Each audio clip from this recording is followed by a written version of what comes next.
आज की वीडियो में हम सब लोग ये समझेंगे कि अगर कोई भी व्यक्ति किसी भी एनबीएफसी और बैंक में अपना क्रेडिट कार्ड ले रखा है, पर्सनल लोन ले रखा है और वो जमा नहीं कर पाता है, तो उसके साथ क्या होगा, क्या क्या होगा और कैसे बचें। इस वीडियो में हम सब लोग यही जानेंगे कि अगर आप किसी के बैंक का पैसा नहीं दे पाते हैं, दे पाने में असमर्थ हो गए हैं, तो आप कैसे निपटें इनसे।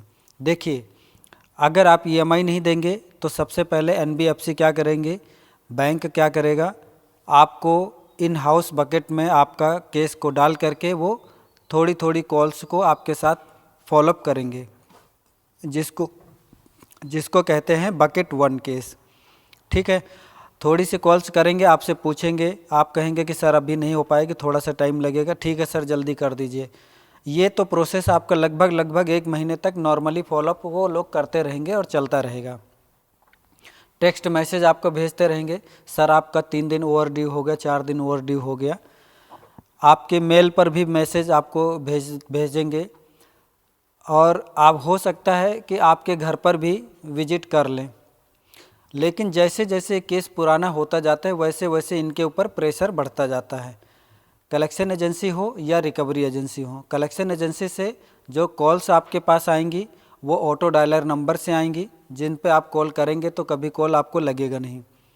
आपके पास जैसे केस आपका 1 महीने पुराना होने लगेगा तो आपके पास क्या होगा कि टेक्स्ट मैसेज आ जाएगा बैंक से, जिस बैंक से आपका कार्ड होगा, तो वहाँ से एक मैसेज आ जाएगा कि आपका कार्ड नंबर, आपका ये नाम है, आपका कार्ड नंबर है, आपका इतना अमाउंट है, आपके इस कार्ड के इसको हमने इस एजेंसी को ऑथोराइज किया है, ये एजेंसी इस नंबर से आपको कॉल करके आपको से कांटेक्ट करेगी और फॉलोअप करेगी।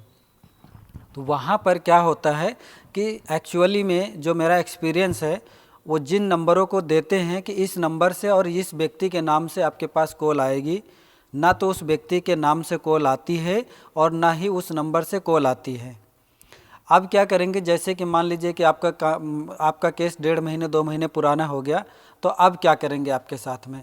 अब देखिए, अब इनके ऊपर अब प्रेशर बढ़ना शुरू हो जाएगा, क्योंकि 90 डेज़ के अंदर अंदर इनको बहुत कुछ गेम खेलना होता है। अब आपके साथ ये वही है जो कहते हैं ना कि उल्टा चोर कोतवाल को डांटे वाली कहानी होती है। आपके ऊपर इंटरेस्ट तो डेली बेसिस पे ये लगाना शुरू कर देते हैं, उस पर जीएसटी लगाना शुरू कर देते हैं। जैसे नेक्स्ट बिल आपका बनेगा उसके ऊपर आपके पूरे जो आउटस्टैंडिंग बन जाता है उसके ऊपर आपका एक बिल बनाते हैं, मिनिमम अमाउंट और टोटल ड्यू अमाउंट का। उसके ऊपर फिर से ये डेली बेसिस पे इंटरेस्ट लगाने शुरू कर देते हैं। आपके सिविल स्कोर पर भी ये 1 महीने के बाद ये मेंशन कर देते हैं, रिपोर्ट कर देते हैं कि ये व्यक्ति इतने दिनों से पेमेंट देने में डिले हो गया, तो वो आपका डिले में शो होता रहेगा जब तक आपका सेटलमेंट नहीं होता तब तक।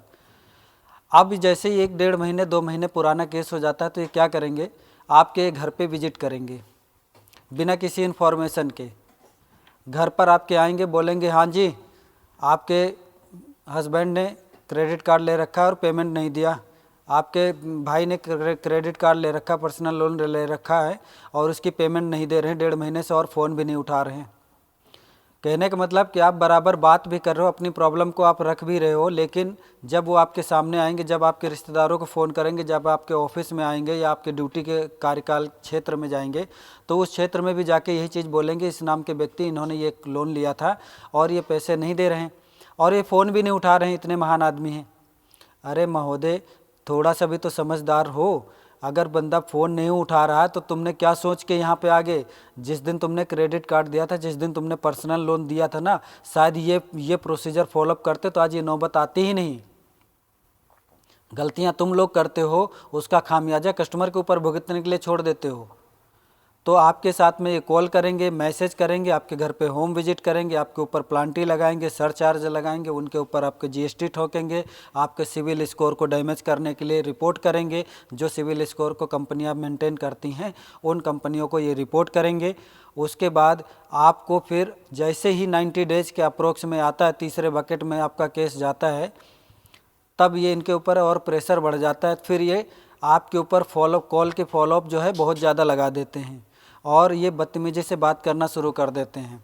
बार बार वही चीज़ रिपीट करेंगे कहेंगे सर मैं लाइन पे हूँ अभी कितनी देर, आपकी पेमेंट कितनी हो सकती है? आप कहेंगे कि सर अभी मेरे पास पैसे ही नहीं। सर आप अरेंज कीजिए ना, अपने भाई से ले लीजिए, अपने घर से ले लीजिए, अपने परिवार से ले लीजिए। ये भाई साहब जितने रिश्ते नाते तो तुम नहीं जानते हो ना, उससे ज़्यादा तो वो जानते, वो गिना देंगे तुम इनसे ले लो, तुम इनसे ले लो। अरे महान आदमियों, इतनी ज़्यादा आपके पास अकल थी ना तो क्रेडिट कार्ड देने से पहले एक बार समझाते कस्टमर को कि भाई साहब ये बहुत बुरी चीज़ है, ये बहुत बड़ी गलत बात है, ये बहुत बड़ा कर्जा है। आप एक काम करो, लोन लेने से पहले एक बार अपने भाई से मांग लो पैसे, एक बार अपने ससुराल से मांग लो, अपने घर से मांग लो। ये ज्ञान तुम पहले दे दिए होते ना तो शायद ये जो कस्टमर आज जान दे रहे हैं ना, आत्महत्या कर रहे हैं, सुसाइड कर रहे हैं ना तुम लोगों की वजह से, शायद किसी के घर का दिया बुझने से बच जाता। आपके कॉन्टैक्ट लिस्ट में फ़ोन करेंगे, आपके ऑफिस में जाएंगे, घर पे आएंगे, आपके पड़ोसियों को बताएंगे, हो सकता है लड़ाई झगड़ा भी करें, हो सकता है गाली गलौज भी दें, आपके घर की फ़ोटो भी खींचेंगे। तो जब भी आप डिफ़ॉल्ट होते हैं तो आपके साथ में ये सब लोग इस तरीके से आपको परेशान करेंगे। अगर आपको इन सब चीज़ों से जीतना है तो आपको इसी तरीके की वीडियोस जिस भी चैनल पर मिलती हैं, जिस भी किताब में मिलती हैं, आपको सुनना है, सीखना है। अपने अधिकारों की लड़ाई आपको स्वयं लड़ना है। सामने वाला आपको राह दिखा सकता है लेकिन चलना आपको ही है। तो आपसे रिक्वेस्ट यही है कि अगर इस तरीके के इन्फॉर्मेटिव वीडियोस आपको मिल जाएं समय से और जल्दी से आप तक पहुंच जाएं तो चैनल को आप सब्सक्राइब कर लीजिए, लाइक कर दीजिए।